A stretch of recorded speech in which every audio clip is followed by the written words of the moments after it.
Hello Christian friends, மறுபடியும் இந்த எது சரி சேனலுக்கு உங்களை அன்போடு வரவேற்கிறேன். ரொம்ப நாள் ஆயிடுச்சு. அக்டோபர் கடைசி வரைக்கும் பல ஊழிய பயணங்களை மேற்கொண்டதுனால வீடியோஸ் அப்லோட் பண்ண முடியல. அக்டோபர் 30 என்னுடைய தம்பி மகன் டேனி மிகவும் ஒரு வேதனைக்குரிய விபத்தில் இறந்து போனான். அந்த துக்கத்திலிருந்து மீண்டு வருவதற்கு இன்னும் நாட்கள் செல்லும் நினைக்கிறேன். ஆனாலும் இந்த நாட்களில் கிறிஸ்மஸ், இயேசு கிறிஸ்துவனுடைய பிறப்பின் சம்பவங்களை ஒட்டிய வசனங்களை தியானிக்கும் போது எனக்கு மிகுந்த ஆறுதலை கொடுக்கிறது. ஆகையினால் இந்த நேரத்தில் இந்த வீடியோவை முக்கியமாக தங்களுக்கு அருமையானவர்களை இழக்க கொடுத்தவர்களுக்கு அர்ப்பணம் செய்ய விரும்புகிறேன். கிறிஸ்மஸ் அப்படின்னு சொன்னோடனே 3 முக்கியமான வார்த்தைகள் நம்ம கார்ட்ஸில் பல இடங்களில் நம்ம பார்க்கணும். 1 லவ், 2 ஜாய், 3 பீஸ், அன்பு, சந்தோஷம், சமாதானம். இந்த வீடியோவில் முக்கியமாக இந்த அன்பை குறித்து நம்ம தியானிக்க போகிறோம்.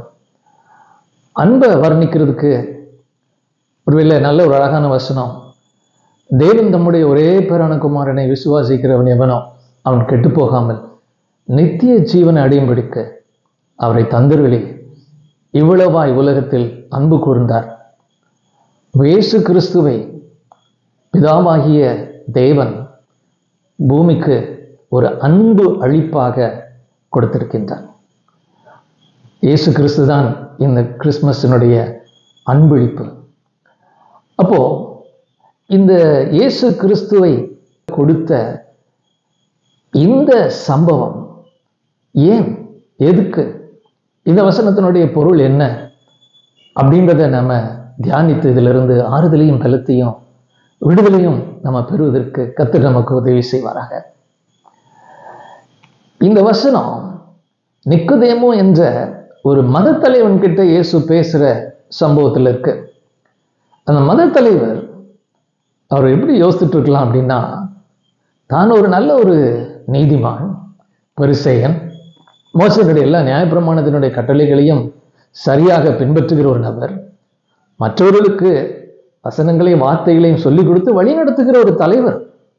அப்படிப்பட்ட ஒரு நபர் நிச்சயமா அவர் என்ன யோசித்திருப்பார் அப்படின்னா, நான் கண்டிப்பா இந்த பரலோக ராஜ்யத்துக்குள்ள நான் போயிடுவேன் அப்படின்னு யோசித்திருப்பார். ஆனா இயேசு அவரை பார்த்து என்ன சொல்றாருன்னா, ஒருவன் மறுபடியும் பிறவாவிட்டால் தேவனுடைய ராஜ்யத்தை காண மாட்டான் அப்படின்றார், பார்க்க கூட முடியாது அப்படின்றார். அப்போ அதுல இருந்து என்ன புரியுது அப்படின்னா, ஒரு மத ரீதியாக மதத்தினுடைய கொள்கைகளை, அது கிறிஸ்தவ மதமா இருந்தாலும் சரி, யூத மதமா இருந்தாலும் சரி, எந்த மதமா இருந்தாலும் சரி, மதத்தினுடைய கொள்கைகளையும் கோட்பாடுகளையும் நான் கை கொண்டு அந்த கட்டளைகளை கீழ்ப்படிவதனாலே நான் பரலோக ராஜ்யத்திற்குள்ள செல்ல முடியாது, நான் மறுபடியும் பிறந்திருக்க வேண்டும் அப்படின்னு சொல்றாரு. அப்போ அந்த பகுதியில தான் இயேசு இந்த வசனத்தை, இந்த வார்த்தைகளை குறிப்பிட்டு சொல்லுகிறார். அப்போ இதுல இயேசு கிறிஸ்து 2 விஷயங்களை ரொம்ப தெளிவாக கொண்டு வர. ஒண்ணு, இந்த பக்கம் கெட்டு போகுது, அடுத்த பக்கம் நித்திய ஜீவன். அப்போ கெட்டு போகாமல் நித்திய ஜீவன் அடைய வேண்டும். கெட்டு போகுதுன்னா என்னது? அதுதான் பாவத்தின் சம்பளமாகிய மரணம். மரணம் சொல்லும்போது நம்ம இந்த உடல் சாகிறத சொல்லல, நித்திய அழிவு. ஒரு பக்கம் நித்திய ஜீவன், இன்னொரு பக்கம் நித்திய அழிவு. நித்திய அழிவுன்னு சொல்லும்போது நரகம். ஒரு நபர் நரகத்திலிருந்து காப்பாற்றப்பட்டு அவர் நித்திய ஜீவனை, நித்திய வாழ்வை, அதாவது என்றென்றும் அழிவில்லாத முடிவில்லாத பரலோக ராஜ்யத்தின் வாழ்க்கையை பெற்றுக்கொள்ற வாழ்க்கைக்கு செல்ல வேண்டும். அப்போ நரகத்திலிருந்து பரலோக ராஜ்யத்திற்கு செல்வதற்கு ஒரு வழி இருக்கிறது. அந்த வழியை காண்பிப்பதற்காக, அந்த வழியை நமக்கு காட்டுவதற்காக, அந்த வழியாக இருப்பதற்காக இயேசு கிறிஸ்து இந்த பூமியில வந்தார். இது ஏன் அவசியமாச்சு? ஏன் மனுஷன் நரகத்துக்கு போகணும்? ஆதியில தேவன் மனுஷனை படைக்கும் போது எல்லாம் பரிபூரணமான முழுமையான ஒரு உலகத்தை படைக்கிறார். எதுக்காக படைக்கிறார்னா, தம்மோட உறவுகளை தான் படைக்கிறார். ஏற்கனவே இந்த சேனல்ல இருக்கிற வீடியோக்கள் அது இருக்கும். இந்த ஓய்வு நாள் அப்படின்றதுல நம்ம பார்த்துருக்கோம். தேவனுக்கும் மனிதனுக்கும் உள்ள ஒரு பழுதற்ற முழுமையான உறவு தான் கர்த்தருடைய நோக்கமே மனுஷனை படைக்கிறதுக்கு. அப்போ அந்த அழகான உறவை மனிதன் பாவத்தினால் இழந்து விட்டான். அந்த பாவம் இந்த உறவை கெடுத்து விட்டது. அதனுடைய முடிவுதான் இந்த நரகம். அப்போ நரகத்துக்கு சென்று கொண்டிருக்கிற மனுக்குலத்தை காப்பாற்றுவதற்கு கர்த்தருடைய திட்டம் என்ன அப்படின்னா, அது ஆதியாகமத்திலே சொல்லிட்டார். ஆதியாகமம் 3:15 நம்ம தெளிவா பார்க்கிறோம். அங்கே ஸ்திரீயின் வித்தை பற்றி குறிப்பிடப்படுகிறது. சாதாரணமா ஒரு குழந்தை என்று சொல்லும்போது ஆணினுடைய வித்துன்னு சொல்லுவோம். ஆனா ஏன் ஸ்திரீயின் வித்துன்னு குறிப்பிடப்பட்டிருக்கிறது?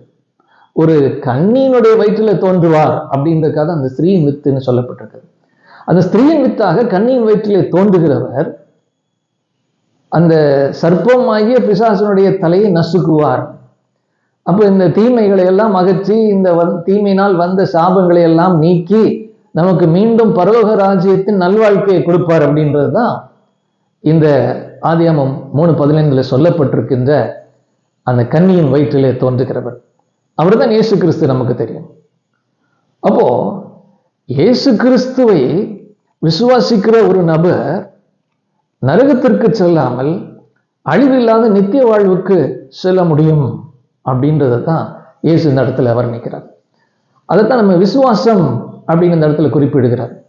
விசுவாசம்னா என்ன அப்படின்றத நம்ம லேசா பார்த்தோம்னா, மேல இந்த 3:16 முன்னால மேல என்ன சொல்லப்பட்டிருக்குது அப்படின்னா, மோசே வனாந்திரத்துல இஸ்ரவேல் ஜனங்களை கூட்டிட்டு போகும்போது அங்க ஒரு பிரச்சனை வருது.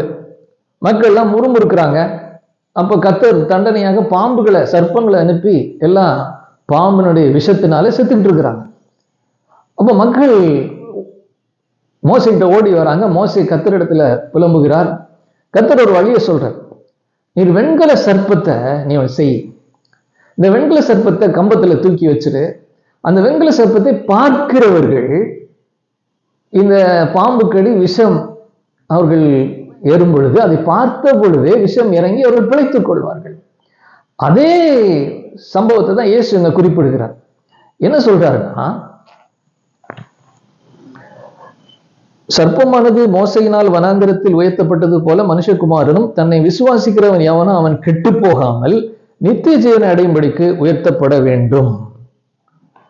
அன்னைக்கு பார்த்தா போதும் அந்த வெண்கல பாம்பை. இன்னைக்கு சிலுவையில தொங்குகிற இயேசுவை பார்த்தால் போதும். அப்ப இயேசு கிறிஸ்துவை சிலுவையில தொங்குகின்ற ஒரு நபராக பார்க்கணும். ஏன்னா உயர்த்தப்பட வேண்டும். உயர்த்தப்பட்ட இயேசுவை பார்க்க வேண்டும். அதுல சிலுவையில கம்பத்துல பாம்பு உயர்த்தப்பட்டது போல உயர்த்தப்பட்டார். அதற்கு பிற்பாடு மகிமையில உயர்த்தப்பட்டார். அப்ப இப்படிப்பட்ட சிலுவையின் மரணத்தின் மூலமாக பாவத்தையும் மரணத்தையும் வென்று பரலோகத்தில் வீற்றிருக்கிற இயேசுவை பார்த்தால் போதும். அதுதான் விசுவாசம். அப்போ இயேசுவை கையை நீட்டி, இயேசுவே, நான் பாவத்தின் விஷத்தினாலே நிரம்பி இருக்கிறேன். எனக்குள்ள பாவ விஷம் இருக்கிறது. இந்த பாவ விஷம் என்னை விட்டு நீங்கி நான் நரகத்திற்கு செல்லாமல், நான் சாகாமல் உம்மோடு நிரந்தரமாக என்றென்றும் வாழுகிற இந்த நித்திய பரலோக வாழ்க்கை எனக்கு தாங்கன்னு சொல்லி பார்த்தால் போதும். இதுதான் இந்த விசுவாசம். இங்கு கவனிக்க வேண்டிய மிக முக்கியமான விஷயம் என்னன்னா, கிறிஸ்துமஸ், இயேசுனுடைய பிறப்பு என்பது இந்த வசனத்துல பார்க்கும்போது அவரை தந்தருளி என்று சொல்லி பார்க்கிறோம். இயேசு கிறிஸ்து ஒரு அன்பு அளிப்பாக உலகத்திற்கு கொடுக்கப்பட்டார். அன்பு அளிப்பு, அன்பாக அளிக்கப்பட்டவர். பிதா தம்முடைய ஒரே பேரான குமாரனை அன்பளிப்பாக கொடுத்து விட்டார். இயேசு கிறிஸ்து தம்மையே விருப்பப்பட்டு அன்பளிப்பாக கொடுத்து விட்டார். அப்போ இது திவ்யமான தெய்வீகமான பரலோகத்திலே வாழ்கின்ற பிதாவினுடைய இதயம் இயேசு. அவர் உலகத்திலே பாவ மனிதனுடைய சாயலாக தோன்றினார். அதுவே பெரிய தியாகம். இந்த தியாகமான செயலை இயேசு கிறிஸ்து அன்னைக்கு பெத்லகேமில் ஒரு சிறு குழந்தையாக, பலனற்ற தாயை சார்ந்திருக்கின்ற ஒரு சிறு குழந்தையாக பிறந்தார் என்பதே பெரிய தியாக செயல். அதுதான் அந்த அன்பு அளிப்பினுடைய ஆரம்பம். அதுதான் கிறிஸ்துமஸ். இந்த கிறிஸ்துமஸினுடைய இந்த முக்கியமான நோக்கமே இயேசு கிறிஸ்து நமக்காக பிறந்தார். இந்த அன்பளிப்பு இயேசுனுடைய பிறப்போடு முடிந்து போகல. இயேசு கிறிஸ்து இந்த இடத்துல சொல்ற மாதிரி, அவர் இந்த சர்ப்பம் இந்த மரத்திலே தூக்கப்படுவது போல, உயர்த்தப்பட்டது போல, இயேசு சிலுவை மரத்திலே அவர் ஆணிகளினாலே கடாவப்பட்டு தம்முடைய ஜீவனை நமக்காக கொடுத்து கடைசி சொட்டு ரத்தம் வரைக்கும் நமக்காக சிந்தினார். அதன் மூலமாக தான் நம்முடைய பாவங்கள் சரி செய்யப்பட்டிருக்கு, நிவர்த்தி செய்யப்பட்டிருக்கிறது. அப்போ இந்த அளவுக்கு நம்மை அன்பு கூறுவதற்கு ஒரு மனிதனாக தோன்றி கொடூரமான வேதனையான ஒரு மரணத்தை நாம் நரகத்திற்கு சென்று விடக்கூடாது என்பதற்காக அவர் இந்த பாவத்தின் விளைவாகிய மரணத்தை தம்மேல் சுமந்து கொண்டாரே, இதை விட பெரிய அன்பு வேறு எங்க இருக்க முடியும்? பரலோகம் என்பது, தேவனுடைய ராஜ்யம் என்பது, பரலோக ராஜ்யம் என்பது இந்த தெய்வீக அன்பினாலே நிறைந்திருக்கிற ஒரு இடம். தம்முடைய ஒரே பேரான குமாரன் என்றும் பாராம அவரை கொடுத்தாரே, தம்மையே இயேசு கொடுத்தாரே, அந்த அன்பிலும் மேலான அன்பு வேற எங்கே கிடையாது. ஒருவேளை நாம் நமக்கு அருமையானவர்களை நேசிக்கிறோம், அருமையானவர்களை இழக்கும் போது, என்னுடைய அன்பு மகன், என்னுடைய அன்பு மனைவி, என்னுடைய அன்பு கணவன், என்னுடைய அன்பு சகோதரன் சகோதரி இப்படியாக இறந்து விட்டார்களே என்று சொல்லி நாம் வேதனைப்படுகிறோம். ஆனால் இயேசு கிறிஸ்து தம்முடைய உயிரையை நமக்காக கொடுத்தாரு. அந்த அன்பை காட்டிலும் மேலான அன்பு வேற யாரும் நாம் ஒருவர் மேல ஒருவர் வைக்க முடியாது. அப்ப அன்பினாலே நம்மை அவர் விலைக்கிரயமாக கொண்டு விட்டார். இன்னைக்கு நமக்கு அருமையானவர்கள் அவங்க எங்க இருக்கிறாங்கன்னா, இந்த அன்பான, இந்த தெய்வீகமான அன்பு நிறைந்த, எந்த ஒரு குறையும் இல்லாம, பிரச்சனையும் இல்லாத, வேதனை இல்லாத, சண்டை இல்லாத, சின்ன ஒரு கவலை கூட இல்லாத ஒரு அழகான தெய்வீகமான முழுமையான பரலோக ராஜ்யத்திலே அவர்கள் இன்றைக்கு இயேசுவோடு இளைப்பாரி கொண்டிருக்கிறார்கள். அருமையானவர்களே, அங்கேத்தான் நம்மையும் ஆண்டவர் ஒரு நாளிலே கொண்டு செல்ல இருக்கின்றார். அதற்காக தம்முடைய ஜீவனையை கொடுத்தாரே, அதை கொண்டாடுவதுதான், அதை நினைவில் கொள்வதுதான் இந்த கிறிஸ்மஸ், இயேசுனுடைய பிறப்பு. அப்போ இந்த தெய்வ அன்பை நாம் என்றைக்கு நாம் மறுபடியும் பிறக்கிறேனோ, அதாவது இயேசுவேன்னு சொல்லி கூப்பிட்டு அவரை பெற்றுக்கொள்கிறேனோ, அன்று நம்முடைய உள்ளத்துல அந்த அன்பை தேவன் ஊற்றி விடுகிறார். அதுதான் ரோமர் 5:5 நம்ம பார்க்கிறோம். இந்த தெய்வ ஆவியினாலே தெய்வ அன்பு நம்முடைய இதயங்களில் ஊற்றப்பட்டிருக்கிறது. இது பரலோகமே நம்முடைய இருதயத்துக்குள்ள வந்துருச்சுன்னு அர்த்தம். அந்த அன்பின் பரலோகம், அன்பான பரலோகம், அன்பினால் நிறைந்த பரலோகம், இயேசு இருப்பதினால்தான் அந்த அன்பு. அந்த அன்பான இயேசுனுடைய பரலோகம் நம்முடைய இதயத்தில் வந்து பிறப்பது தான் இந்த கிறிஸ்மஸ். அதனால் இந்த கிறிஸ்மஸ் நாட்களிலே இந்த தெய்வீக அன்போடு நம்ம சுயநலமாக அல்ல, இயேசு தம்மையே தியாகமாக கொடுத்தார் இல்லையா, அதே மாதிரி நாமும் இந்த கிறிஸ்மஸ் நாட்களிலே நம்மை பிறருக்கு கொடுப்போம், நம்முடைய நேரத்தை கொடுப்போம், நம்முடைய பணத்தை செலவழித்து நாம் பிறருக்கு நல்ல அன்பளிப்புகளை கொடுப்போம். எல்லாத்துக்கும் மேல இந்த விலையேற பெற்ற அன்பளிப்பாகிய இயேசுனுடைய நற்செய்தியை பிறருக்கு அன்பாக எடுத்து சொல்லுவோம். அதன் மூலமாக அவருடைய வாழ்க்கை அதுவும் இந்த நரகத்திற்கு செல்லாமல் நித்திய ஜீவனை என்றென்றும் நிலைத்திருக்கின்ற இயேசுவின் அன்பினால் நிறைந்திருக்கிற இந்த பரலோக ராஜ்யத்தை சென்றடைவதற்கு அவர்களையும் வழி நடத்த நம்மை அர்ப்பணிப்போம். ஆண்டவர் தாமே இந்த கிறிஸ்மஸ் நாட்களை, இந்த இயேசு பிறப்பு நாட்களை மிகுந்த அன்பினாலே நிரப்பி உங்களை ஆசீர்வதிப்பாராக.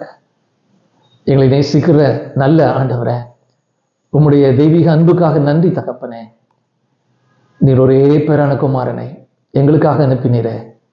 இயேசுவும் உம்முடைய சத்தத்திற்கு கீழ்ப்படிந்து தம்மையே கொடுத்து ஒரு சாதாரணமான குழந்தையாக பிறந்து சிலுவையில தம்முடைய ஜீவனையை எங்களுக்காக கொடுப்பதினாலே நாங்கள் நரகத்தில் அழியாமல் நித்திய வாழ்விலே அந்த அன்பு நிறைந்த இடத்துல என்றென்றும் வாழும்படி எங்களுக்காக நீ செய்த இந்த செயலை நினைவு கூர்ந்து இந்த தெய்வீக அன்பினாலே நிரம்பி பிறருக்கு இந்த அன்பை நடைமுறையாக காட்டவும் உம்முடைய சத்தியத்தை அவர்களுக்கு எடுத்துச் சொல்லவும் கர்த்தர் எங்கள் ஒவ்வொருவருக்கும் இந்த நாட்களிலே கிருபை செய்வீராக.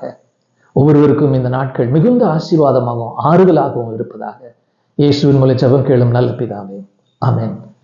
God bless you. இந்த கிறிஸ்துமஸ் நாட்களிலே, இயேசு பிறப்பு நாட்களிலே மிகுந்த அன்பினாலே உங்களை நிரப்புவாராக.